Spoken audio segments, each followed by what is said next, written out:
57 through 200, and 250 through 267. So what I would say is certainly make sure you go back to your translation passages, you know those solid. And then I would definitely go back over all of it in English. Just gonna do it like this. And just like we have done on some of the parts, you might look at it kind of two-fisted. All right, kind of have your Latin open in one hand, your English open on the other. And on those parts that we skimmed through, kind of look back at them in English and then look at that Latin again and say, yeah, do I see where this is coming from, to have some familiarity there. Coop had his hand up first and then over here. Yep. You got it. All good, yes. So both are in Latin? Like Both are in Latin? Latin, Okay. yes. Okay, good. Yep. Is it books 1 and 2? No, book 2 only, although extra credit will come from book 1. Yeah. Extra credit will come from book 1. Okay? The whole snake deal, is that from? That's book 2. But that's book 2. That's Snake him deal. recapping the Okay. Fall of Troy, buddy. Book 2. All Get right. with the Cooper. Are we recording there, Mickey? Yeah. Okay, excellent. I want to do this, and then I've also got something to share with you guys from Facebook, interestingly enough, of all sources. Something really, actually good and intellectual about the Aeneid. So there we go.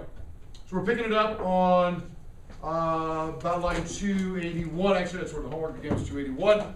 And after everybody had delicately put hardy, they had tied one on.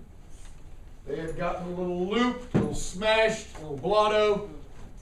They were in their cups. They were 3 sheets to the wind.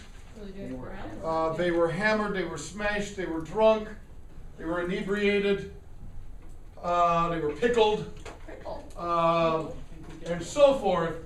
All because of what? Why were they so happy? They won the They thought they war. won. They, oh, hey! Hello, Yeah? Kyra, didn't know you were here. Oh. Yeah. How long you been here? About the beginning class. Yeah. Since it was the beginning class. Yeah. Wow. Wow, that should make you all nervous about your security. I had no idea there was another person in the room. Wow. I would have told you if it was important. Let me know when you're ready. Oh, whatever. Okay, we're actually taping right now, and so maybe toward the end of the period, would that be okay? I'm like right here. So. Okay. Yeah. I'll Okay. keep her company. Hello. You mean what do you mean? You're next door in French? No, like I'm getting help over here, like in the little study area. Oh, well, I can say because right past that wall is French. Oh. Oh, I got you. Okay. All right, well, we'll send somebody over to you. All right. Okay? Mister. Yes. So you did some math wrong. After class. Okay. Okay. Now it could be I took a few additional I don't like you points off. Right. Okay. Okay. Okay. But Well, in that case, clear. the score's way too high. Well, okay. We'll adjust it after class. Aeneas, along with everybody else, is in a state of what? Sleep. Yes, that's the word we're looking for. Sleep. He is asleep. And in his sleep, he is confronted by what? Not whom, but by what? The ghost of Hector, the spirit, the specter of Hector. Pretty darn sure that Cool in story, all the bro. teaching Let me career, get the I've copyright never to that. thought of that little rhyme right there. The specter of Hector. Cool story. That feels like it should be like something band name. Specter of Hector Or a song. appearing at At least a Horizon song. Music Center. Yeah. Oh, What's that? At least a song. It's actually- At least a song. At least a song. But I don't know. I can see a band being named Specter of Hector. Actually, My memory. Write music and just like post it on forums online and get like real bands to do just like Latin. Oh, it would be so great. It would be. The Except no one specter knows of about Hector comes up, and Aeneas himself, he starts weeping, and he addresses the spirit as, "Oh, Lux Dardanii, oh, light of," don't you dare say Greece, Troy, yes, "Oh, light of Dardania, oh, light of Dardania, oh, space fidissima Teucrorum, oh, most what? Oh, most faithful, most loyal space Teucrorum, hope of the Trojans or the Teucrians. And again, we got the syncopated Teucrum there in 281. Quae tanta morai tenuera implied te. quite hantai morai. What's so great or such great morai? So great. No. Do you know what a moratorium is? Yeah. You know, Yeah, it's you like do a, it deaf people, that's that. It's not deaf. It sounds so much like that word. for sports, it's like you just have like a cutoff where you can't do anything. It's like Right. casual delayers. That's it. A moratorium is an official delay on something. Sometimes, for example, a city might declare a moratorium on building in a certain area. If they think it's gotten too built up, they say, no new buildings in this area for 5 years. It's a moratorium, okay? Mora is delay, So I think it should be replaced. okay? Well, yeah, kind of. He says, what such great delays have tenuera, implied, Have te, told you. have held you. Somebody parse tenuera for us in 282. Third. Third plural. Perfect. Perfect. Indicative. Indicative. Infinite. No, it's active. Active. Definitely not an infinitive. Right? Because it's coming from the third part. Tenio, tenera, tenui. There's your you. So tenuera. What such great delays have held you? Because he doesn't realize he's asleep. You don't even usually realize that you're asleep when you're dreaming. And so he thinks he's seeing the real Hector, and he says, basically, where you been, brother? We need you. You are our light. You are our hope. Where you been? Quibus, Hector, aboris expectate, venis. Okay. Expectate, parse it. Oh, it's in, it's the, yeah. Yeah, it's imperative. Nope. It just looks so much like an imperative. It looks identical to the imperative. Oh, except that's plural and he's singular, so it can't be imperative. Bingo. You know it's not an imperative because he's talking to only one guy. Let's take a look at it. Somebody knows her grammar. Yes. So much. Expecto, expectare. Expectavi. Expectatus. All right, so, lest there be any confusion, the imperative should look like this. Expectate. The word you've got in your book is clearly different. The word you have in your book is expectate. So you don't want to confuse those. You see, expectate is the imperative, but expectate is something else altogether. And I think we can agree on that. We're clear, and we can move on. Not at all. Alright, we're done. Okay. It was not the imperative. What other dictionary entry could a word that looks like this be coming from? The fourth. Yeah. Expectatus. So first off, in terms of part of speech, the expectate you have here, it's not an imperative, it's a what kind of participle? Perfect passive participle. Now, the question is, why does this perfect passive participle have an E on it? Take you back to first year. It's what? Vocative. U.S. nouns become E in the vocative singular and I in the vocative plural. Right? So if you're addressing somebody, saying, "Ser away, porta aquam," slave, carry the water, right? You're addressing somebody, vocative case. So what he's doing, he's addressing Hector as the having been expectatus one. Having been awaited one. But since he is addressing him, he's got to put that participle into the vocative case. And through a horrible accident of grammar for us moderns, that vocative participle looks identical to the plural imperative. How you could possibly know that really is the way Daniel figured it out. If it were the imperative form, it would be a plural imperative, and that just wouldn't make sense. Because there's one Aeneas talking to one Hector. You don't have any plurals going on here. Okay? Cooper. But that little example you gave us Yeah. on there, that's a vocative, okay? The second one is the one you have in your book is a vocative. Oh, you're talking about the red? Yes. Yeah, that's vocative. So slave carry the water, that's also imperative, right? Well, porta is an imperative. Gotcha. Now, very often, but not always, a vocative and an imperative will appear together. Not always. I could say, slave, you are a good person. Then it's just a regular verb, there's no imperative there. But very often, when you have a direct address, you are commanding somebody or directing them to do something. So it's very often combined. So he says, Hector, long-awaited Hector, from quibus oris do you wanis? From what shore From what shores do you come? do you come? Where have you been, Lord Randall, my son? Where have you been, my handsome young man? Do you know that? Is that like Highlanders? Anonymous English ballads? The Ballad of Lord Randall? You know that one? Oh, it's a wonderful. The anonymous English ballads are wonderful. They're like from the 15th and 16th centuries. And they're wonderful. And they always tell these wonderful stories. The Ballad of Lord Randall starts off, oh, where have you been, Lord Randall, my son? Oh, where have you been, my handsome young man? And he replies, I've been to the greenwoods, mother. Make my bed soon, for I'm wearied with hunting and fain would lie down. And she says, you know, well, basically, you know, what happened while you were there? And he says, you know, I saw my girlfriend. Mother, make my bed soon. I'm wearied with hunting, fain would lie down. He keeps reiterating that as kind of a chorus. And she says, well, why did you leave? And he says, well, she fed me eels fried in a pan, mother. Make my bed soon. I'm wearied with hunting, fain would lie down. And you can get the sense, he's sick. And she says, I fear you're poisoned, Lord Randall, my son. I fear you're poisoned, my handsome young man. And then she starts asking him, she says, well, basically you're going to die, so son, what do you leave me? What are you going to leave your mother, Lord Randall, my son? And he says, to you I leave this, this, and this. And what do you leave to your brother, Lord Randall? And he leaves this and this. And she says, and what do you leave to your woman? And he says, I leave her hell and fire, mother. Make my bed soon, for I'm wearied with hunting and fain would lie down.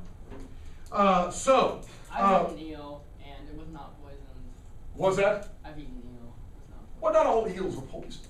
Wait, did you have it in sushi? Yeah, udang. Oh, there you go. Okay. Food next. So where have you been, Hector? Ut te post multa tuorum funera, post varios as hominumque urbisque labores de flesia spicimus. Now here's another. All right. Back in second year, you learned that it meant what? So that or that. A couple days ago, I told you that it could also mean what? How or what does it say? As or when. There's another meaning for ut.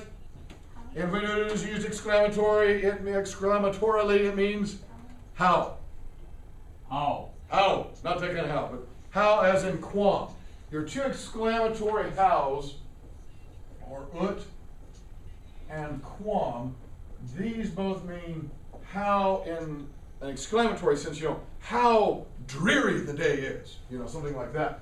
As opposed to quomodo, which is the interrogative how, you know, quomodo agus kind of thing, how are you doing? All right? He says, how? Where's a verb? Find a verb and all that mess. Where's a verb? There it is. Speculous. He says, how we look to te, how we being defesi, weary. From our trouble. We're wearied, we're worn and tired. How we look to you. Post multa funera tuorum. After the many deaths of tuorum, of your implied hominum, people. Now, very much a grammar note worth talking about. We've seen it many times before. Any of the personal adjectives, the possessive adjectives, all right? So meus and noster, right? My and our, tuus and wester, your and your, okay? Suis, his, her, its own, okay? Any of the possessive adjectives, when used as substantives, you know what a substantive is, right? What's a substantive? Yeah. A substantive, only the good die young. Substantive is? Oh, well, when you say one thing, but you mean the negative, yeah, okay. That's litotes. A substantive is using an adjective that doesn't modify anything. When we say only the good die young, we don't need to put in only the good people. It's implied. All right, so I've got a good, I got the word good, it doesn't modify anything. Where does the word substantive? Sub plus sto stare, literally it stands under. It stands, there's an adjective that's standing for something else. Gotcha. Okay? It's like the understudy for the noun. Okay? When you've got a possessive adjective that doesn't modify anything, it's being used as a substantive, it's implied people. So if I said something like this, mei sunt in insula, sed tui sunt in silva. Okay? And particularly if there's been some context around. Okay? So we've been talking about your troops and my troops, or your gang of pirates and my gang of pirates. And now I come up and I say, mei sunt in insula. My people are on the island. My people are on the island, sed tui sunt in silva. Yeah, yours are in the forest. But yours are in the forest. And it's implied my people. Or, and again, if it's more specific context, maybe my soldiers, my whatever. Yes? But like, in English, wouldn't we just say like, mine? Yeah, we could say mine are in the island, on the island, and yours are in the forest. Now, without any context, we don't know mine and yours what. Talking about jewels. Okay.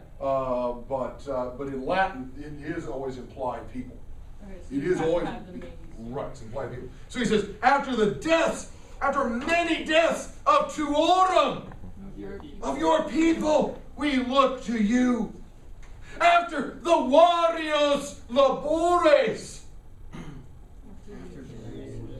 after not just many labors, but varios, Various. varied or various labors. We've done so many things to try to battle back the Greeks and the various labors, both of hominum, individual hominum, of men and of the whole urbis, and the whole city. We look to you. Oh, quae causa indigna serenos foedavit vultus. He says, what indigna causa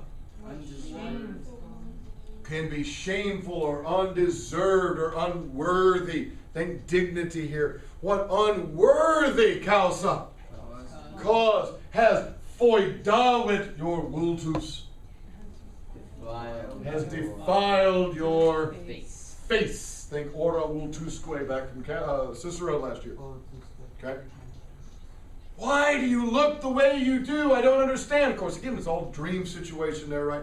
What has happened to you? Or, why do I kerno, synonym for video, haec vulnera? See these wounds. Why do I see these wounds? In an heel. He You don't even have time for a deacon. not saying. He doesn't say anything. That guy, nothing. And I kind of know. I kind of like leaving out the deacon. The other guy, nothing. Same. Nec me quaerentem vana morator, nor does he morator, nor does he wait. delay or kind of wait for me quaerentem vana. For my For me, quaerentem vana. What kind of participle is quaerentem? Oh, present. Present participle. Good. What was your clue, Christian? ENT. Nor does he delay or wait for me. So there's the verb form, morator. We had mora earlier, the noun. There's the verb. Nor does he delay for me. What kind of me? Me quaerentem vana. Looking for or seeking Answers. vana things. Vain things. These are not important questions that I've been asking where he has been and what has happened. Obviously, the ghost of Hector doesn't consider that stuff important because he's not going to address that. Those things are just vana. They're vain. They're empty. And he's not going to waste time on that. But Graviter gemitus imo de pectore ducens. But graviter ducens. Seriously, gravely. Ducens. Leading gebitus. Groans from his emo pectore.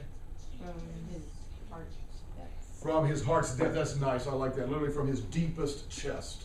Right? We might say the deepest part of his heart or his chest.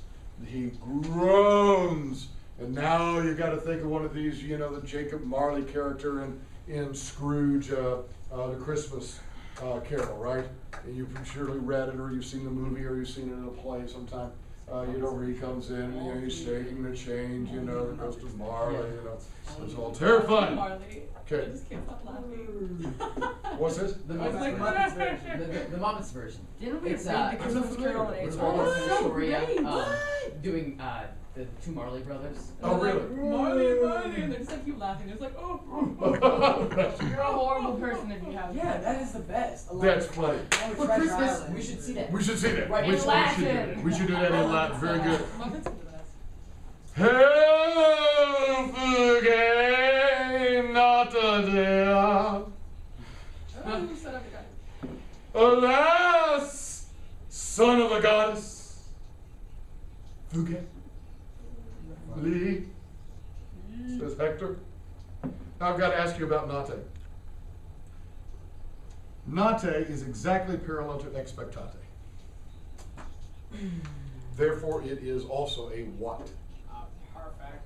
Perfect passive participle. What case? Vocative.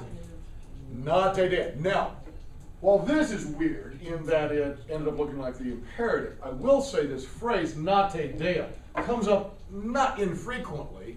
There's a litotes for it. Comes up not infrequently as an address for Aeneas. People will come up and address him as you having been born ablative of separation from a goddess.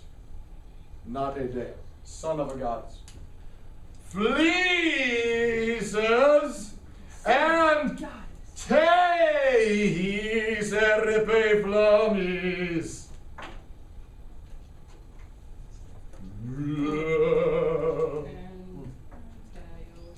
And tear yourself away from these flammes, from these flames. And these are truly words that should make any hero's hair stand on end. Line 200, he says, Hostis habet muros. The enemy has the wall. Which is true. As we have learned, not only have the guys come out of the horse, but they've done what? Come in. They've unlocked the gates and let the other guys in. And so now the spirit of Hector comes to Aeneas in his sleep and says, hey, bud, it's over. Get out of town. Whatever way you can find. Grab your people, grab an extra change of socks and underwear, and get out. Because it's done. Enemy has the walls. Ruin ultimo culmine Troia. And what does Troy itself do? Troia ruin. Troy falls ab alto culmine. From the highest. From its high place, or its high summit. So from the very tip top, Troy is already crumbling as we speak.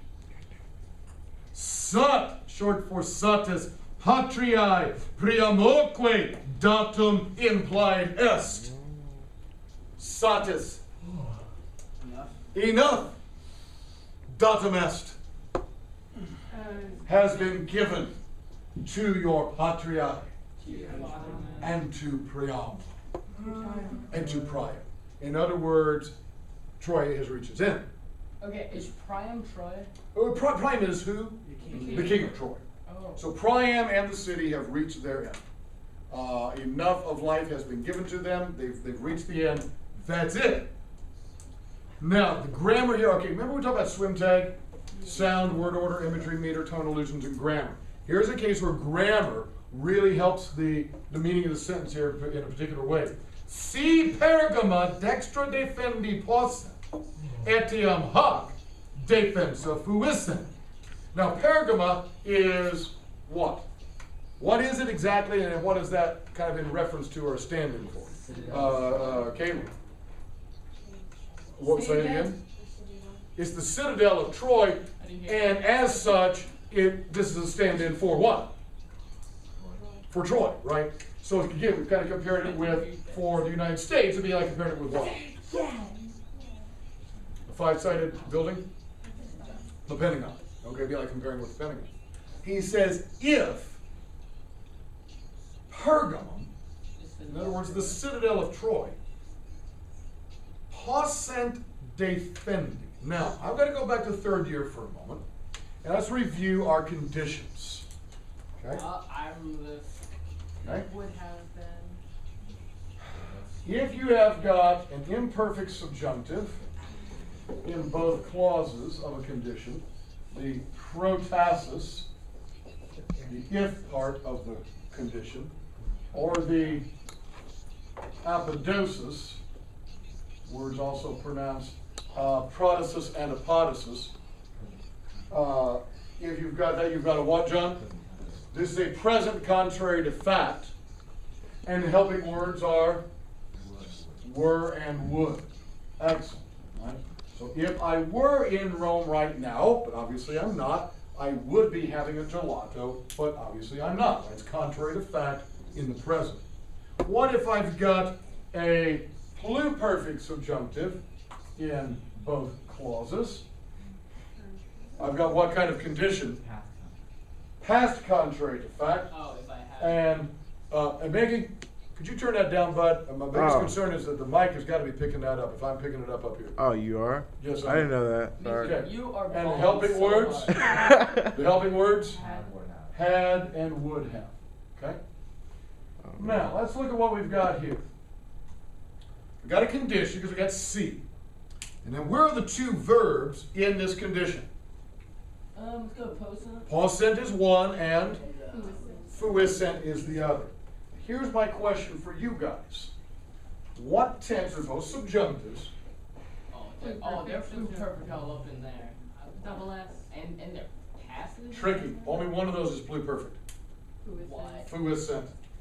Fuissent is pluperfect subjunctive because it's coming off of the third part, fui. What tense is possent? The present. Mini-may. Perfect.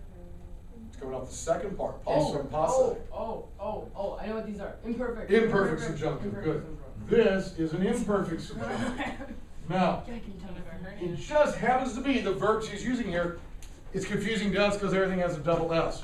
But really, if you see that, possent is really the second part. It doesn't look like anything else but an imperfect subjunctive, okay? So notice what he's doing here. He's mixing the conditions, Idiot. okay? Okay. If, he says, Pergamum, possent, imperfect subjunctive, we're in a present contrary to fact. If it Were defended. were, possum posse, Were if it were able, present passive infinitive defendi, To be defended. to be defended by someone or anyone's dextra, by anyone's right hand. Dextra is particularly the right hand, sinister is left hand, and right hand is synonymous with, Good. well, not just that, the sword hand. Doesn't matter who you are, right or left-handed. Left hand is shield, right hand is sword, so people can fight in formation together. He says, if our city, Pergamum, were able, but what's the implication? It's not. It's not. Even right now, contrary to fact, present. If it were able, but it's not, to be defended by anyone's right hand, then he shifts into contrary to fact past. He says, it fuissent, it would have been by hoc, by this one. Oh, that's cool. I would have done it. But the fact that I'm dead means there is no hope. You are right to call me space Tukra. I was your hope. But without me, you have none. And that's not arrogance talking. It's just fact. You've got to flee. Because if it were possible to defend this city, it would have already been done by me. And the fact that it's a ghost talking to you now lets you know there's no hope left. So it's a really neat mixing in there, the condition, you really get that sense there. Okay? So he says, now this is a pretty heavy load to put on a guy. Hector, or the ghost of Hector, says to him, Troia commendat it sacra tibi. Troy entrusts its sacra, accusative plural neuter. Sacred. Its sacred things. And its penates and its household gods to Tibi, to you. It's now on you, brother. If we could have saved this place, I would have done it. Now the only thing that can happen is for you to take the things that mean the most to our people and get out of here. Troy entrusts that to you. Hos cape fatorum comites. Take, cape, take, hos comites fatorum. So Take these comites. Senator for Sokios. Take these friends, take these comrades or companions of the fatorum. of the fatherland. No, of the fates. Right, so he's saying these sacred things, the household gods. And in fact, the ghost of Hector is actually going to give him the actual stuff in the dream. He's going to give him tangible, seemingly tangible objects. He says, take these comrades, these companions of the fates. His moinia quaere magna, and with his, and with these, or with them, quaere magna moinia. Seek mighty walls. Go find a new place. Take these broken wings. Learn to fly again. Learn to live and love so free. Oh, I thought you were singing Black. No, Yes. it's a wonderful 80s group. They have 2 or 3 good songs. And I love the name of this group. The name of the group is one of the most inventive band names I've ever seen. Mr. Mister. Once abbreviated and then once spelled out. Mr. Mister. I always thought that was a neat band name. And they had a song called Broken Wings. Take these broken wings and learn to fly again. Learn to live and love so free. Definitely plagiarized. Okay? Yeah, it's plagiarized like from the Beatles. It's a pretty well done song too. Well, no, not It's really. just like all your Yeah, life. it's like the same word. He is not. Yeah, It's not the same does. word. Yeah, I take can take play your this broken right now. wings and I learn would to still fly. say the Beatles You are know what? better. Take your broken Are you really wings trying to do and that right learn to now? fly. I'll do it. I'll do it. That's it. They say learn Yeah. to fly again. Learn to live and love Okay. so free. Yeah, but you know and what? when we Like, hear all the it took voices was for sing, Ice Ice the book Baby. of love will open up and let us in. Yeah. There's a whole lot more. Yeah, well, You know, you're Cooper, right. the Like, Beatles- if you're doing Ice Ice The Beatles version I is find better. there's not won that lawsuit. Okay. Music appreciation. Honestly, the rap artist Vanilla Ice, oh god. It's the known best thing to happen only, to me. really only known for Ice Ice Baby, He's a clearly ripped off David Yeah. Bowie's Under Pressure. David Dun, Bowie dun, dun, Queens. dun, dun, dun. And honestly, Vanilla Ice said no. He says our rhythm is dun dun dun dun dun dun dun. Ch. There's an extra little ch at the end. He says it's totally different. totally. I swear, I hear that That's song. so once stupid. and All I right. swear it's Anyhow, take these and hold on, let's finish up. Per arato statues quae denique ponto. And he says, take and seek out great walls quae, which you will statues. Not find, which you will establish. Which you will establish. Here is the key part. Denique, synonym for tandem. At last, with the ponto having been per errato, See, having been wandered through. And remember, all right, so here's error, right? Errare is to wander, but the per part, you're going to have to wander through all the seas of the world, is the implication here. And You know, when they first set sail, they think they're going to find a new Troy right away. But honestly, it was right back here at the very beginning, the night that Troy fell, when Hector told him, he says, you know what, you're actually going to have to wander the entire earth before you find your city. But when you do find the place, then you will establish these great walls. Thus he ate. Thus he says, and with his manibus, with his hands, he effert, ex plus pharaoh fere. He brings out from the penetranibus addutis, from the inner addutis. Yeah, from the inner shrines, what does he bring out? He brings out the witas. We've had that word with Laocoon. He brings out the sacred headbands. And he brings out Potentem Vestam herself. And Powerful Vesta, so this will be a statue probably. He brings out powerful Vesta. And the Aeternum Ignem. And the eternal flame or the eternal fire. Read the note on that, if you will, please. The footnote, somebody for us. Read the footnote. It's English. We've done phonics word for you. Paul, guys, hand up, go for it. The sacred fire of Vesta, which was never allowed to go out, and from which always kindled the fire which was given to each convent sent out from Rome. Sort of like the Tomb of the Unknown Soldier, all right? And then this eternal flame that we've got, and Kennedy's monument. The Temple of Vesta in Rome, the Vestal Virgins, that was their job, to tend the sacred fire. It was never supposed to go out. And what Virgil through Aeneas is saying here is that on that last night of Troy, at least symbolically because it was in a dream, Hector brings